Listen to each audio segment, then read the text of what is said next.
भगवान ने क्या किया है कि एक नली बनाई है जो हमारे मुंह से स्टार्ट हुआ और कहां तक फैला है, मल द्वार तक फैली हुई है। और इस नली को हम लोग क्या कहते हैं, इस नली को हम लोग कहते हैं आहार नाल। इस नली को क्या कहा जाता है जी, आहार नाल।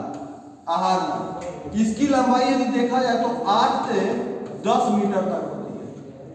मनुष्य में आहार नाल की लंबाई कितनी होती है, 8 से 10 मीटर तक। तो चलिए हम देखते हैं पहले मनुष्य में कैसे होता है आहार नल, ये कैसा होता है। यहाँ पे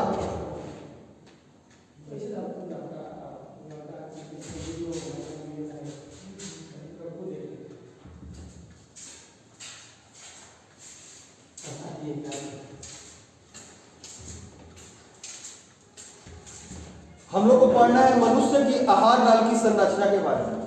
तो मैंने आपको बताया कि मनुष्य में क्या होता है कि भोज्य पदार्थों के पाचन के लिए भगवान ने किया कि एक सिस्टम बनाया है जो मनुष्य के मुख गुहा से लेकर के मल द्वार तक फैला होता है।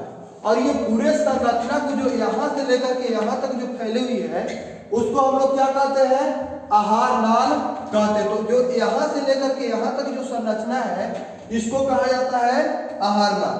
अगर देखा जाए लंबाई के हिसाब से तो ये जो आहार नाल है ये 8 से 10 मीटर तक, ये कितना मीटर तक होता है जी, ये 8 से 10 मीटर तक लंबी एक नली होती है। तो सबसे पहले मनुष्य क्या करते हैं कि जो भी जो फूड मतलब खाने का सेंस क्या है, जो मनुष्य के खाने लायक जो पदार्थ है वो सबसे पहले क्या करते हैं, अपने मुंह गुहा में उस पदार्थ को लेते हैं। अब जब मुंह में उस पदार्थ को लेके तो यहाँ पे क्या होती है कि एक संरचना होती है और इस संरचना से होते हुए ये जो भोज्य पदार्थ है ये जाता है कहाँ तक, अमाशय में जाता है। और फिर अमाशय की बात, ये अमाशय से होते हुए यहाँ पे आती है छोटी आंत और फिर छोटी आंत के बाद आती है, फिर किसमें आती है, ये बड़ी आंत में आ जाती है। तो हम लोग को इसी के बारे में समझना है कि आखिर ये कैसे होता है। तो समझिएगा आप इसको अच्छे से, बहुत जबरदस्त बहुत इंटरेस्टिंग टॉपिक है ये। चलिए इसको देखते हैं हम लोग मनुष्य में पोषण की विधियां कैसे होता है ये।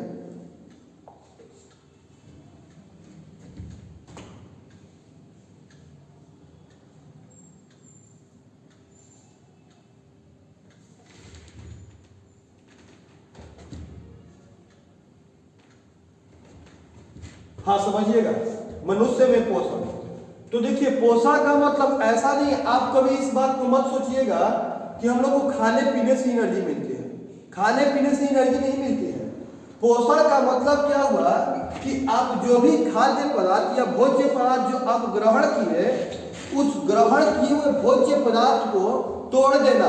तोड़ देना मतलब उसको सिंपल रूप में ला देना, सिंप्लीफाई कर देना। तो आखिर क्या होता है हमारे भोज्य पदार्थ में, तो आपके भोज्य पदार्थ में मेन रूप से 3 चीजें होती हैं। क्या क्या होता है उस 3 चीज में, ये 3 चीज में आपका क्या होता है, कार्बोहाइड्रेट होता है। एक होता है कार्बोहाइड्रेट, कार्बोहाइड्रेट, और उसके बाद क्या होता है, एक प्रोटीन होता है, एक होता है प्रोटीन, और उसके बाद होता है वसा। कार्बोहाइड्रेट, प्रोटीन और वसा।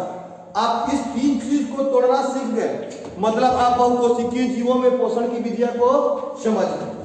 तो सबसे पहले क्या होता है कि आपको कार्बोहाइड्रेट को तोड़ना है, फिर उसके बाद किसको तोड़ना है, प्रोटीन को तोड़ना है, फिर उसके बाद किसको तोड़ना है, वसा को तोड़ना है। चलिए बारी बारी से हम लोग देखते हैं इसको कैसे कैसे तोड़ा जाता है। तो सबसे पहले क्या होता है कि मनुष्य जो है भोज्य पदार्थों को ग्रहण करता है, और जैसे जैसे वो ग्रहण करता है तो यहाँ पे क्या होती है कि यहाँ पे 3 टाइप के ग्रंथि पाए जाते हैं। मनुष्य के मुख को यहाँ पर 3 टाइप के ग्रंथि पाए जाते हैं, और ये ग्रंथि जो है एक टाइप का लार बाहर करता है, जिस लार को हम लोग कहते हैं स्लाइवा। जिस लार को हम लोग क्या कहते हैं, स्लाइवा। इस लार को कहा जाता है स्लाइवा। अब हम लोग क्या करते हैं कि भोजन को खाएंगे, और जैसे जैसे भोजन को खाएंगे तो वो विखंडित होगा, सब टूटेगा, और जैसे जैसे भोजन टूटता है तो आपके ये लार ग्रंथि से क्या होता है कि एक टाइप का लार स्रावित होता है जिसको हम लोग कहते हैं सलाइवा, और ये भोजन में क्या होगा, धीरे धीरे मिलेगा। तो जैसे जैसे ये भोजन में मिलेगा तो आपके भोजन में मेन रूप से 3 चीज मौजूद है, कार्बोहाइड्रेट, प्रोटीन और क्या है, वसा।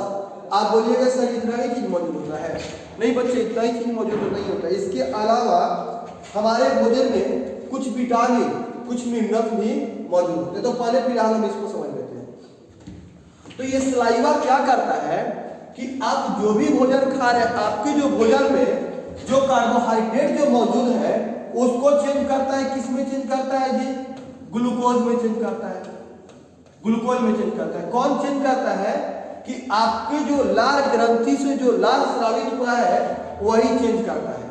किस में चेंज कर दिया, आपकी जो भोजन में जो कार्बोहाइड्रेट है उसको चेंज कर दिया, किस में, ग्लूकोज में।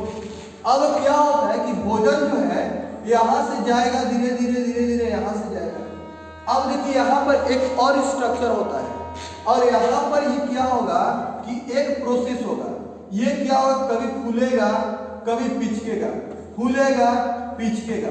तो ये जो फूलने पिचकने की जो प्रक्रिया है इसको कहते हैं क्रमाकुंचन। अब यहाँ से क्या होगा कि भोजन धीरे धीरे कहाँ पे जाएगा, ये जाएगा भोजन आपके अमाशय में, जिसको हम कहते हैं स्टमक। भोजन कहाँ पे गया, अमाशय में गया। अब देखिए तो भोजन में आपको अब मुख्य रूप से कितनी चीज बचे हुए, एक बचा हुआ है प्रोटीन और एक क्या बचा हुआ है, वसा बचा है। तो भोजन क्या होगा कि अब यहाँ पर आएगा, किसमें, अमाशय में आएगा। अब देखिए अमाशय में क्या है कि अमाशय में जो आपके भोजन में जो प्रोटीन है वो प्रोटीन टूटने वाला है, किसमें, एमिनो अम्ल में टूटने वाला है। एमिनो अम्ल में कहां पे टूटने वाला है जी, अमाशय में टूटने वाला है। तो अब देखिए ये जो अमाशय है, अमाशय के बारे में थोड़ा सा हम लोग जानेंगे। तो ये अमाशय क्या करता है कि ये मेन रूप से 3 टाइप का, अमाशय के पूरे दीवार पर इस टाइप से धसा धसा का संरचना होता है, कुछ धसे हुए टाइप के संरचना होते हैं, जिसको हम लोग बोलते हैं एपिथेलियम। तो चूंकि ये स्तंभाकार होता है इसलिए इसको बोलते हैं स्तंभाकार एपिथेलियम। ये अमाशय में क्या होता है कि ये 3 कोशिका यहाँ पे मौजूद होती है। 3 कोशिका जब हम आपको लिखवाने लगे, जब डिटेल में बताएंगे तो सब बताएंगे। तो यहाँ पे 3 कोशिका होती है और तीनों कोशिका मिल करके आपके अमाशय में तीनों कोशिकाएं मिलकर के एक टाइप का रस बाहर करती है, जिसको हम लोग कहते हैं जठर रस। 3 कोशिका मिलकर एक ग्रंथि बनाती है और उस ग्रंथि को कहते हैं जठर ग्रंथि। और जठर ग्रंथि से एक रस स्रावित होता है जिसको हम लोग कहते हैं जठर रस। जिसको क्या कहते हैं जी, जठर रस। जिसको क्या कहा जाता है, जठर रस। और ये जो जठर रस है, इस रस में 3 टाइप के एंजाइम पाए जाते हैं। कौन कौन, तो एक होता है पेप्सिन, एक क्या होता है, पेप्सिन, एक होता है पेप्सिन और एक जो होता है, एक होता है HCA और एक होता है म्यूकस। एक होता है म्यूकस, पेप्सिन, HCl और म्यूकस। तो देखिए ये जो भोजन में जो आपकी जो प्रोटीन मौजूद है, तो प्रोटीन को जो एमिनो अम्ल में जो तोड़ने का काम करता है, कौन करता है, यही पेप्सिन। लेकिन पेप्सिन का नखरा बहुत है। ये पेप्सिन क्या कहता है कि हम आपके जो भोजन में जो प्रोटीन मौजूद है उसको एमिनो अम्ल में तोड़ेंगे, लेकिन कब तोड़ेंगे, कब तोड़ेंगे, जब हमको आप भोजन खट्टा दीजिएगा तब। तो भोजन को जो खट्टा बनाने का जो काम है वो है HCl अम्ल का। HCl अम्ल क्या कर दिया, भोजन को खट्टा कर दिया। कहने का सेंस ये है कि इसको ये क्या कर दिया कि अम्लीय कर दिया। भोजन को कैसे कर दिया जी, ये अम्लीय कर दिया। कौन कर दिया, तो HCl अम्ल कर दिया। तो ये भोजन को खट्टा ही सिर्फ नहीं करता है, अगर हम लोग खाते हैं, यदि हमारे खाने में कुछ यदि कुछ ऐसे मतलब जो भी आ जाते हैं तो उसको ये अंदर से क्या करता है, मारने का भी काम करता है। आपको पता है कि HCl अम्ल जो है बहुत तगड़ा अम्ल है। इसको यदि बाहर से आप छीट दो, किसी मनुष्य के देह पर इसको आप बाहर से छीट दो, यदि बाहर से ये अम्ल यदि आ जाए तो ये बॉडी को नुकसान पहुंचा सकता है। तो आप सोचेंगे कि सर जब ये बाहर से इतना जब नुकसान हो सकता है तो आप ये बताइए कि अंदर से नुकसान नहीं होगा, तो हाँ जरूर होगा। ये अंदर से भी नुकसान करता है। लेकिन यहाँ पे अमाशय में ये क्या है कि एक जो है म्यूकस पाया जाता है, और ये म्यूकस क्या करता है कि ये जो HCl अम्ल से जो ये जो म्यूकस क्या करता है कि HCl अम्ल के प्रभाव को क्या कर देता है, कम कर देता है। आया समझ में इतना बात? तो आपके जो भोजन में जो उपस्थित जो प्रोटीन है, तो प्रोटीन को चेंज कौन कर दिया? प्रोटीन किस में चेंज हुआ? एमिनो अम्ल में। कहां पे चेंज हुआ? अमाशय में हुआ, स्टमक में हुआ। अब क्या होगा कि धीरे धीरे भोजन, अब यहाँ पर अमाशय में ही प्रोटीन के अतिरिक्त क्या होता है कि आपके भोजन में अब क्या मौजूद है? वसा मौजूद है ना। तो अब ये अमाशय में ही भोजन के वसा का भी टूटना स्टार्ट हो जाता है, विखंडित होना स्टार्ट हो जाता है। तो अब देखिएगा जरा, अब इसको अब हम लोग तोड़ने वाले हैं। किसको तोड़ने वाले हैं जी? वसा को तोड़ने वाले हैं, वसा को तोड़ने वाले हैं। तो वसा किसमें तो टूटेगा? समझिएगा आप इस बात को अच्छे से। वसा को तोड़ने वाले हैं हम अभी।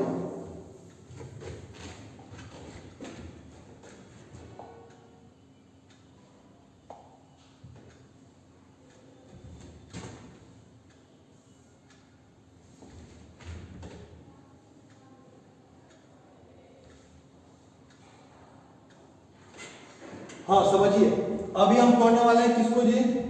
वसा को तोड़ने वाले हैं।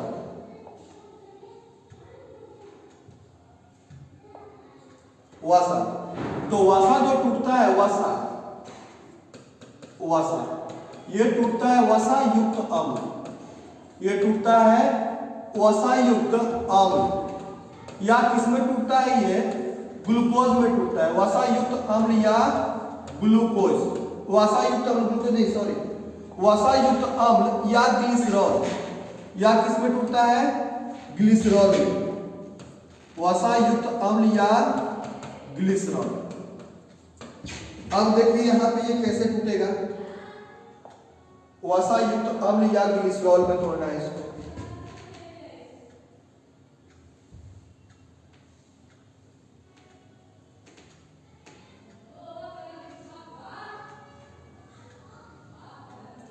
अमाशय से यहाँ पे भोजन क्या होगा? अब धीरे धीरे से ये आने वाला है भोजन। अब यहाँ से आते आते अमाशय से भोजन आने वाला है किसमें? छोटी आंत में आएगा। अब यहाँ पर छोटी आंत यहाँ पे है ना, तो यहीं पे क्या होगा कि ये फिर सेंसिटिव होगा। कौन सेंसिटिव होगा? कि यहाँ पे आप देख रहे एक पीले रंग की ग्रंथि है, अमाशय के जस्ट नीचे आपको दिखाई देता होगा। अगर नहीं दिखाई दे रहा तो आप जरा इधर ध्यान दें और इसको आप देखिए अच्छे से। यहाँ पर ये, अब आशा करते हैं कि आपको अब ये दिखाई देता होगा। अब देखिए ये क्या है कि अग्न्याशय है। ये अग्न्याशय जो पीले कलर की जो ग्रंथि है ना, ये अग्न्याशय इसको कहते हैं। अब ये अग्न्याशय क्या करता है? यहाँ से ये दो टाइप के एंजाइम रिलीज करते हैं। अग्न्याशय दो एंजाइम रिलीज करता है। कौन कौन?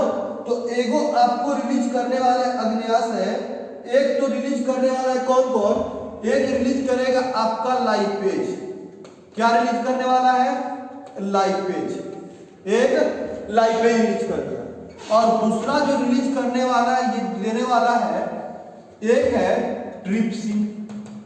एक क्या किया जी? ट्रिप्सिन। तो ये अग्न्याशय जो है दो टाइप का एंजाइम बात करता है। कौन कौन? एक लाइपेज और एक ट्रिप्सिन। और ये जो लाइपेज है यही काम करता है, वसा को चेंज करता है किसमें?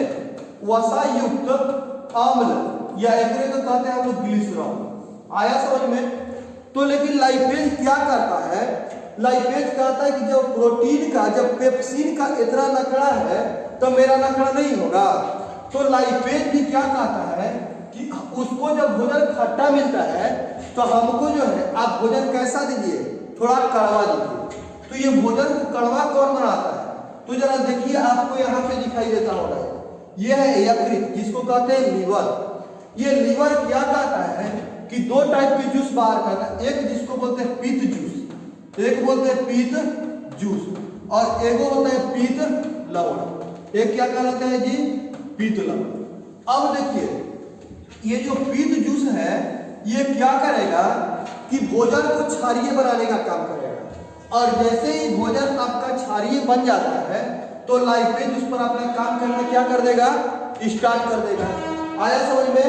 तो जब लाइपेज काम करना स्टार्ट कर देगा तो आपके जो भोजन में जो वसा जो मौजूद है वो चेंज होगा किसमें, वसा युक्त अम्ल, या किसमें हो जाएगा मौजूद, ग्लिसरॉल में चेंज हो जाएगा।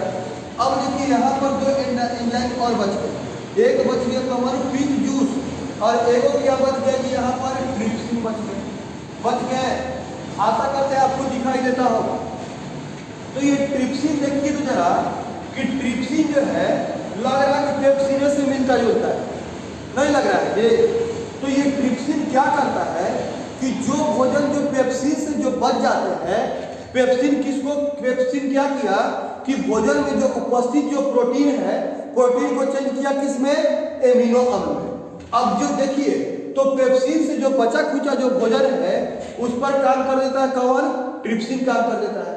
तो ट्रिप्सिन को आप समझ गए, लाइपेज को तो आप समझ ही गए कि लाइपेज जो है अग्न्याशय से निकलने वाला एक क्या है, एंजाइम है, जो भोजन में जो आपके खाद्य पदार्थ के जो भोजन में मौजूद जो वसा है उसको चेंज कर दिया किसमें, वसा युक्त अम्ल या ग्लिसरॉल में चेंज कर दिया।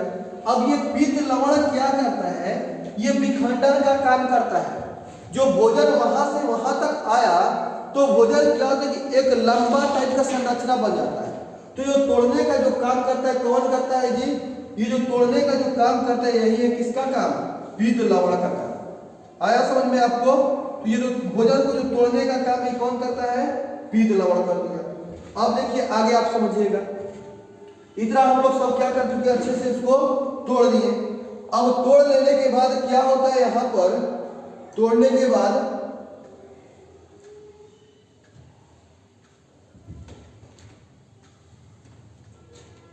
हाँ समझिएगा आप यहां पे, अब भोजन में जो भी मटेरियल था सब अच्छे तरह से डिकम्पोज हो चुका है, टूट चुका अच्छे से। अब देखिए यहाँ पर क्या होते हैं कि भोजन जो है अब आएगा, यहाँ से आते आते आते आते ये यहाँ पे आएगा, धीरे धीरे आएगा यहाँ पर बड़ी आंत पर। अब देखिए यहाँ पर जैसे ही आएगा भोजन तो यहाँ पे क्या होता है कि एक अंगुलीनुमा संरचना होता है। यहाँ पर छोटी और बड़ी आंत जहाँ पे मिलता है इस जोड़ को कहते हैं सिकम। और यहाँ पर क्या होता है कि एक ऐसे करके उंगली नुमा एक संरचना मिलता है। आया समझ में? और इस उंगली नुमा संरचना के अंदर क्या होता है कि ऐसे आपके खून की नसें यहाँ से कनेक्टेड रहते हैं।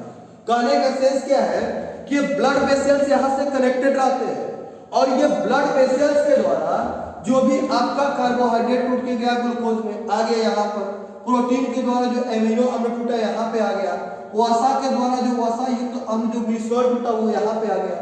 और ये सब को क्या कर लेता है कि जो आपकी जो वहां पे ब्लड वेसल सेल्स जो मौजूद है उसको ये क्या कर लेता है, यूज कर लेता है।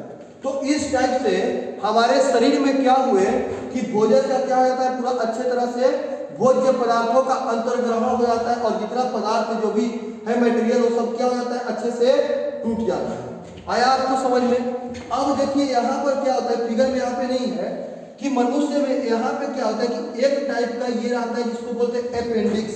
आप देखिए इसको, अपेंडिक्स समझेंगे हम लोग, इधर अपेंडिक्स, हाँ यहाँ पे समझिए आप अपेंडिक्स को।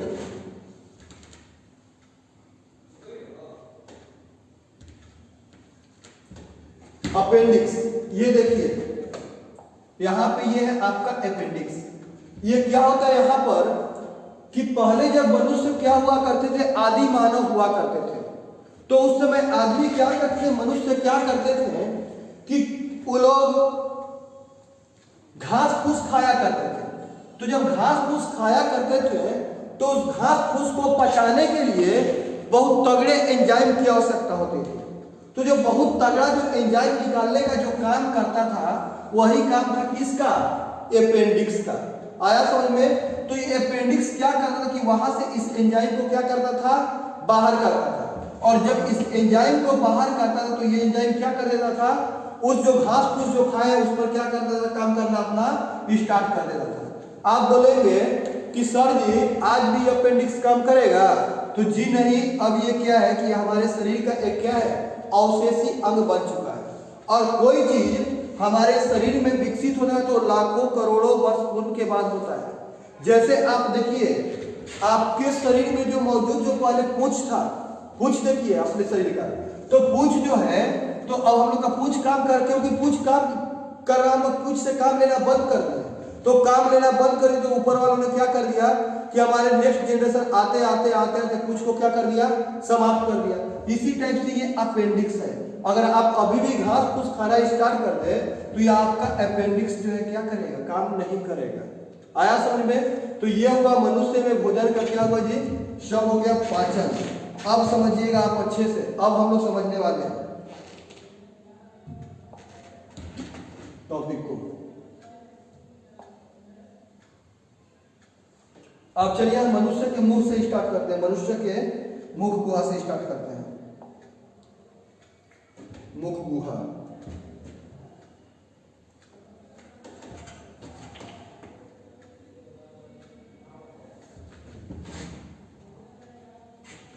चलिए समझिए। आज मुख गुहा को हम लोग पढ़े कि इसको खत्म कर लेना है हमको आज। मुख गुहा, तो मनुष्य के आहार नाल में आपको मैंने बताया कि मनुष्य के आहार नाल में निम्नलिखित संरचनाएं पाई जाती हैं।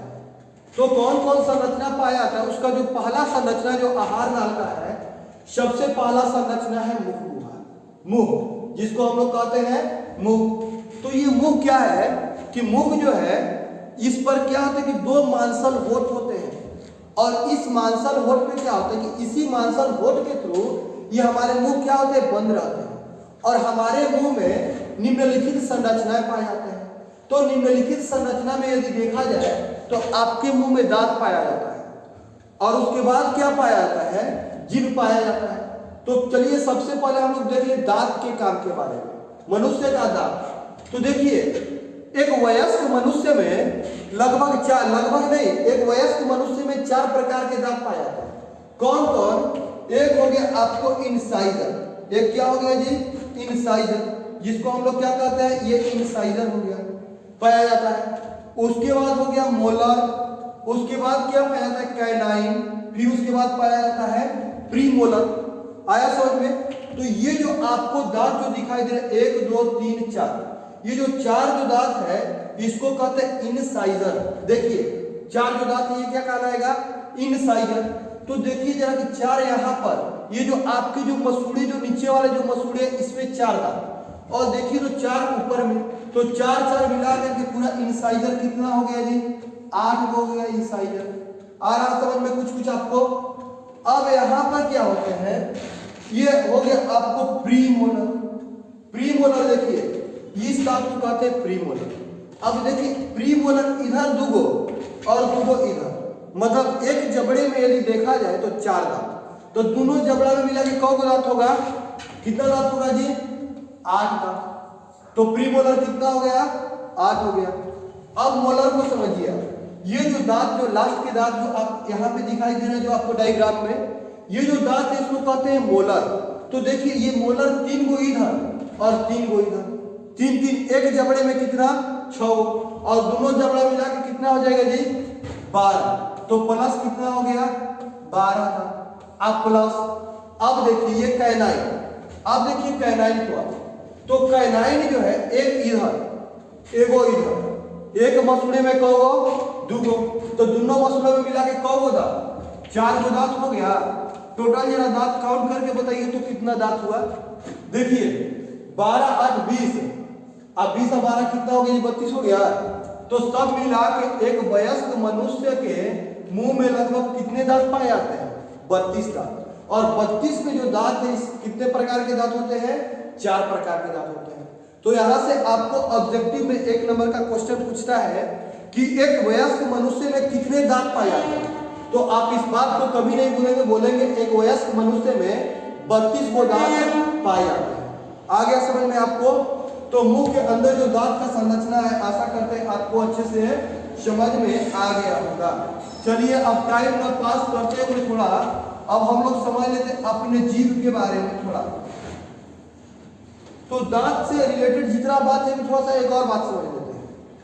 कभी कभी क्या हो जाता है कि हम लोग चीनी वाला, जो कहने का मतलब कि शर्करा युक्त भोजन कर लेते हैं और उस शर्करा युक्त में चीनी मौजूद हो जाता है, और ये चीनी क्या करता है कि जो हमारे जो दांतों की जो कड़े कड़े से जो परत है जिसको हम लोग कहते हैं मसूड़ा, और ये मसूड़ा क्या हो जाता है कि मसूड़ा में एक क्या हो जाता है कि ये रिएक्शन, मतलब कहने का मतलब कि ये अभिक्रिया करके हमारे मसूड़े से ये जो कौन सा जी शर्करा युक्त जो भोजन है वो हमारे मसूड़े से अभिक्रिया करके कभी कभी क्या कर देती है कि हमारे मसूड़े में एक खोल या सुराग बना देती है, और उस खोल या सुराग को हम लोग कहते हैं दंत अस्थिक्षय।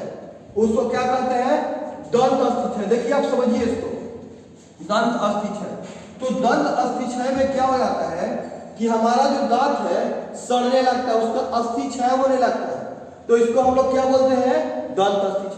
कोई पूछा कि दंत अस्थि कैसे होता है, तो आप कहिएगा कि जब हम लोग शर्करा युक्त जब भोजन करते हैं तो उस भोजन में जो शर्करा है वो शर्करा क्या करती है कि हमारे मसूड़े से रिएक्शन करती है, अभिक्रिया करती है, और अभिक्रिया करके हमारे दांत को क्या करती है? खराब कर देती है, और इसको हम लोग क्या कहते हैं? दंत अस्थिक्षय कहा जाता है।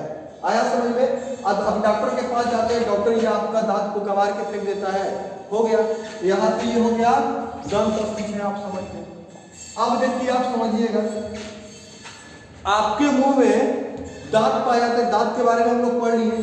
अब क्या पाए जाते हैं? मुंह में ही एक जीभ टाइप का संरचना जिसको आप जीभ कहते हैं, ये हो गया जीभ। अब देखिए जीभ को समझिएगा अच्छे से। जीभ, आशा करते हैं आपने इसको कभी देखा होगा। ये जीभ पर क्या होते हैं कि ये जीभ पर देखिए आपको अंकुर जैसा कुछ दिखाई दे रहा है, ये दिखाई दे रहा है आपको। तो इस जीभ पर क्या होता है कि छोटे छोटे जो होते हैं इसको कहते हैं स्वाद कलिकाएं, स्वाद कलिकाएं। और इसी स्वाद कलिकाएं की वजह से हमको क्या होता है कि खट्टा मीठा, मतलब जैसा भी प्रकृति का भोजन है, इसी स्वाद कलिकाएं की वजह से हमको क्या हो जाता है? पता लग जाता है कि भोजन खट्टा है या मीठा है। अब देखिए यहाँ पर मैंने आपको बताया कि हमारे जो क्या है जी, हमारे जो मुंह में है वहां पे 3 गो ग्रंथि मौजूद होते हैं। तो कौन कौन, जरा उस ग्रंथि को हम लोग समझेंगे, कौन कौन ग्रंथि मौजूद हो जाता है, कौन कौन ग्रंथि रहता है? बताया था ना मैंने आपको कि हमारे मुंह में 3 टाइप के ग्रंथि पाए जाते हैं। तो 3 टाइप की जो ग्रंथि पाए जाते हैं उस ग्रंथि के बारे में हम लोग थोड़ा स्टडी करेंगे। अब देखिए आपके मुंह में 3 प्रकार के ग्रंथि पाए जाते हैं, 3 प्रकार के ग्रंथि पाए जाते हैं। एक जो ग्रंथि है जिसको हम लोग क्या कहते हैं जी, इस ग्रंथि को क्या कहेंगे? एक जो ग्रंथि इसको कहते हैं सबमैंडिबुलर लार ग्रंथि। क्या कहेंगे इसको? सबमैंडिबुलर लार ग्रंथि। और एक को कहते हैं पैरोटिड लार ग्रंथि, एक को कहते हैं पैरोटिड लार ग्रंथि। और एक जो ग्रंथि है इसको कहते हैं सबलिंगुअल लार ग्रंथि। और ये तीनों ग्रंथि जो है एक टाइप का रस बाहर करती है जिसको बोलते हैं सलाइवा। और यही सलाइवा क्या करता है कि हमारे जो भोजन में जो उपस्थित जो कार्बोहाइड्रेट है उस कार्बोहाइड्रेट को क्या करेगा? ग्लूकोज में तोड़ेगा। आशा करते हैं आप अपने मुंह के बारे में क्या हो गए? अच्छे से समझ गए होंगे। समझ गए आप अपने मुंह के बारे में? अब जरा बताइए तो कि मुंह तो हो गया, इतना तो सब काम हो गया। अब उसके बाद भोजन कहाँ पे जा रहा था जी? मुंह के बाद भोजन किस में जा रहा था? अमाशय में जा रहा था। मुंह के बाद भोजन किस में जा रहा था? अमाशय में जा रहा था। तो थोड़ा हम लोग अमाशय के बारे में अध्ययन, ऐसे तो बहुत सारी संरचनाएं होती हैं, लेकिन जो जो हमारे पाचन तंत्र में आती है उसके बारे में हम लोग स्टडी करने वाले हैं। स्टमक बोले तो अमाशय। अब देखिए अमाशय के बारे में आप पढ़िए, अमाशय। अब देखिए अमाशय क्या होता है?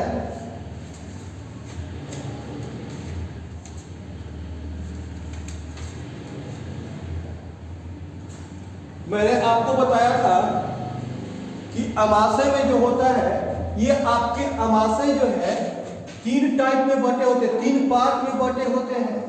ये अमाशय में 3 भाग पाए जाते हैं।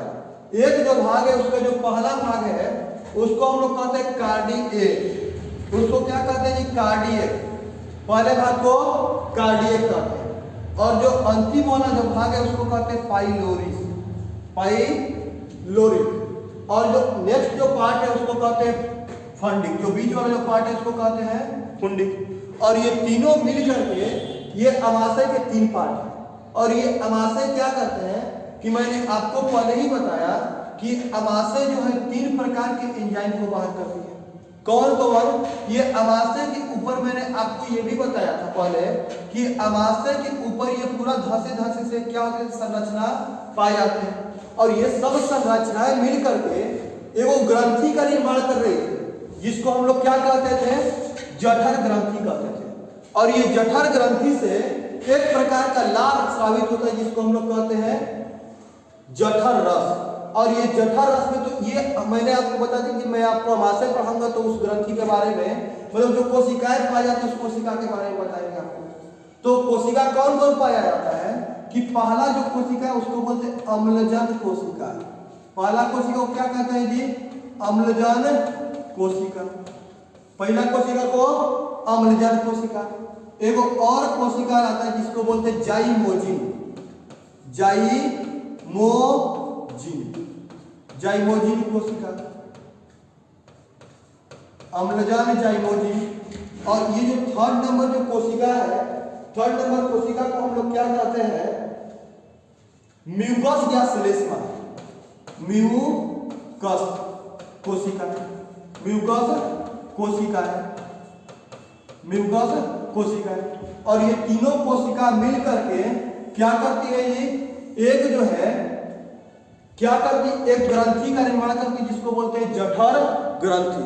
और ये ग्रंथि में ये क्या होता है कि एक टाइप के लाल स्रावित होते हैं, जिसको हम लोग क्या कहते थे? जठर रस। याद है आपको? जठर रस कहा करते थे हम लोग उसको। तो जठर रस में क्या होती है कि 3 टाइप के एंजाइम पाए जाते हैं। कौन कौन जी? एगो मैंने आपको बताया था पेप्सिन। एगो क्या था?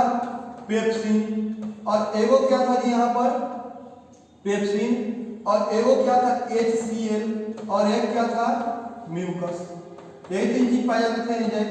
मैंने आपको प्रीवियस वीडियो में, या आप पहले जाकर देख सकते हैं कि पेप्सिन का काम क्या है, HCl का काम क्या है, और उसके बाद इसका काम क्या है मैंने आपको बता दिया।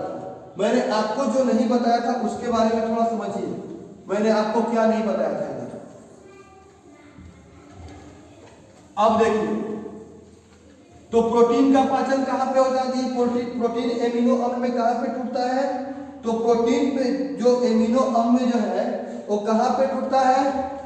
तो अमाशय में टूटता है। प्रोटीन एमिनो अम्ल में अमाशय में टूटता है। चलिए इसी पे समझाते हैं। अब देखिए इधर,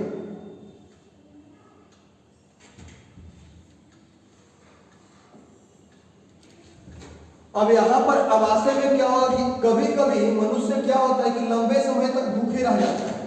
कभी कभी हम लोग क्या करते हैं कि लंबे समय तक भूखे रह जाते हैं। तो जब लंबे समय तक भूखे रह जाते हैं तो HCl अम्ल क्या होता है कि इस अमाशय से HCl अम्ल का क्या होता है कि स्राव होते रहता है। HCl अम्ल का स्राव होते रहता है।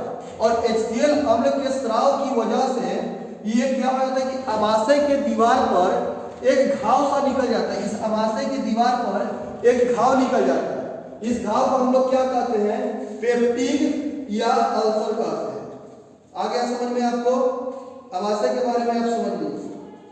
हो गया श्लेष्मा या म्यूकस, अमाशय। चलिए, इस घाव को क्या कहते हैं हम लोग?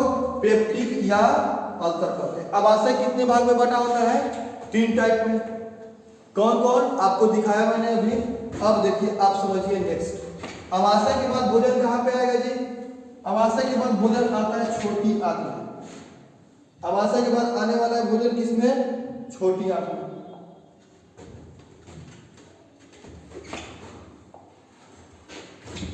चलिए थोड़ा समझ लेते हैं छोटी आंत के बारे में। छोटी आंत, ये है हमारा छोटी आंत।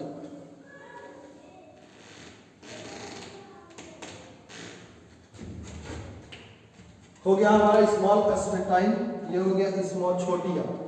अब देखिए ये छोटी आंत में क्या होते हैं कि हमारे छोटी आंत में मुख्यतः 3 टाइप के क्या होते हैं जी। छोटी आंत, छोटी आंत, इसके बारे में थोड़ा समझ लेते हैं।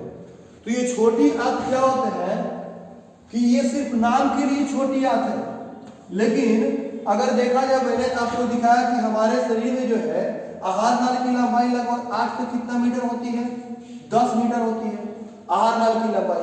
तो ये 8 से 10 मीटर में छोटी आंत जो है आपका लगभग 6 मीटर लंबा होता है। छोटी आंत कितने मीटर लंबा होता है, 6 मीटर लंबा होता है। ये सिर्फ नाम का छोटी आंत है, लेकिन इसका काम बहुत क्या है यहाँ पे, लेकिन इसका लंबाई क्या है, बड़ा है। तो छोटी आंत की लंबाई लगभग 6 मीटर होती है।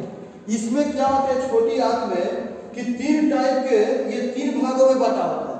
एगो जो भाग है उसको कहते हैं ग्रहणी। एगो क्या कहते हैं जी, ग्रहणी। एक पार्ट जो है उसको छोटी आंत 3 भागों में बटा होता है, समझिएगा आप लोग। छोटी आंत,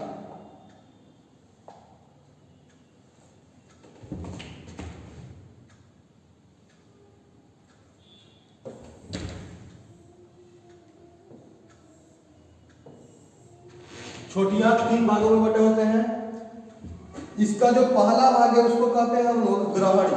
पहले भाग को क्या कहते हैं, ग्रहणी, ग्रहणी। उसके बाद का जो भाग है उसको कहते हैं जेजुनम, ग्रहणी। और ये क्या कहते हैं, इसको हम लोग कहते हैं जेजुनम, जेजुनम। और एगो जो भाग है उसको कहते हैं इलियम, इलियम। ग्रहणी, जेजुनम और इलियम। ग्रहणी क्या है कि ये पहला पार्ट होता है, और उसके बाद जेजुनम, और उसके बाद क्या हो गया, इलियम। इसी इलियम में क्या हो जाता है कि भोजन का जो पाचन है ये क्या हो जाता है, कंप्लीट हो जाता है इलियम में, छोटी आंत के इलियम में। और यहाँ पर पाचन क्या हो जाता है, हम लोग को समाप्त हो जाता है। आप समझ गए पूरा छोटी आंत के बारे में। तो आहार नाल के किस भाग में पाचन की क्रिया पूर्ण होती है, तो आहार नाल के किस भाग में, तो छोटी आंत में पाचन की क्रिया क्या हो जाती है, पूर्ण हो जाती है।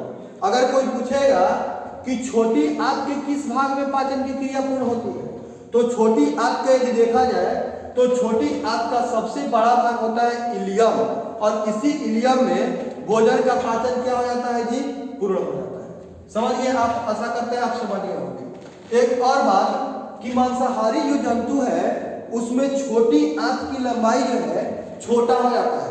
मांसाहारी जंतुओं में छोटी आंत की लंबाई छोटी हो जाती होती है, लेकिन शाकाहारी जंतुओं में छोटी आंत की लंबाई क्या होती है, बड़ी होती है। मतलब कि मांस को पचाने के लिए जो है ना कम एनर्जी की आवश्यकता होती है। तो मांस को पचाने के लिए कम एनर्जी की आवश्यकता होती है, इसलिए मांसाहारी जंतुओं में छोटी आंत की लंबाई छोटी, और जो जंतु क्या है कि जो शाकाहारी जो जंतु है उसमें छोटी आंत की लंबाई क्या होगी जी, बड़ी होगी। आशा करते हैं आपको छोटी आंत अच्छे से समझ में आ गया होगा। लेकिन छोटी आंत के अलावा भी हमारे शरीर में ये पाए जाते हैं, इधर यकृत पाए जाते हैं। तो थोड़ा यकृत के बारे में भी हम लोग क्या कर लेते हैं, देख लेते हैं। यकृत, यकृत यही था ना जी, यकृत, हाँ यकृत। चलिए थोड़ा इसके बारे में हम लोग देख लेते हैं, यकृत के बारे में। यकृत देखिए यहाँ पर, अब ये यकृत क्या करता है कि यकृत जो है अगर देखा जाए भार के विचार से तो ये लगभग 1.5 kg का होता है। ये मनुष्य की, जिसको हम लोग लीवर कहते हैं, ये मनुष्य की सबसे भारी ग्रंथि है। तकरीबन भार के विचार से देखा जाए तो लगभग 1.5 kg का होता है। और इससे आपको मैंने बताया कि इससे 2 जूस स्रावित होते हैं, और 2 जूस इधर हमारे अग्न्याशय है, इधर से हो जाते हैं। और यहाँ पर क्या हो जाता है कि अब यहाँ पे जो छोटी आंत में जो है, ये जो यहाँ पे ये क्या होती है, छोटी आंत के थ्रू फिर जाएगा भोजन किसमें, बड़ी आंत में जाएगा। और ये बड़ी आंत के बारे में थोड़ा सा हम लोग समझ लेते हैं। बड़ी आंत, बड़ी आंत जो होता है ये दो भागों में बटा होता है, एगो कहते हैं कोलन या मलाशय, इसको हम लोग रेक्टम क्या कहते हैं, इसको रेक्टम। और जो भी हम लोग भोज्य पदार्थ जो ग्रहण करते हैं, जो हमारे शरीर के लिए जो यूजेबल है उस सब को तो सब तोड़ लिया और उसको कौन ले लिया, सब हमारे शरीर की कोशिका यूज कर ली है। और जो वेस्ट मटेरियल जो बच जाते हैं कहाँ पे बच जाता है जी, इसी को बोलते हैं रेक्टम या कोलन। और समय समय पर मनुष्य क्या कर देते हैं, इसको शरीर से बाहर कर देते हैं। तो ये था मनुष्य में पोषण। अब आप ये सब प्रक्रिया को एक बार अपने आंख से देखिए, एक बार इसको आप आंख से देखिए। तो चलिए हम लोग देखने का यहाँ से कोशिश करेंगे कि आखिर ये सब कैसे कैसे होता है, देखने का कोशिश करेंगे हम लोग इसको एक बार।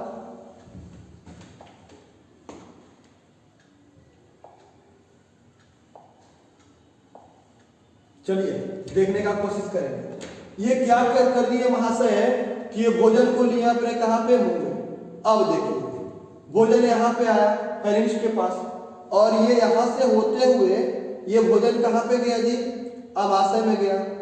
अमाशय में स्टमक में गया भोजन। अब अमाशय में कुछ क्या होता है कि प्रोटीन टूटता है, यहाँ से प्रोटीन टूटा किसमें, एमिनो अम्ल में। अब देखिए यहाँ पर क्या है कि पित्ताशय है, अब यहाँ पर ये अग्न्याशय है। अब यहाँ से होते हुए भोजन कहाँ तक गया, देखिए गया स्मॉल इंटेस्टाइन, मतलब छोटी आंत में गया, छोटी आंत में गया।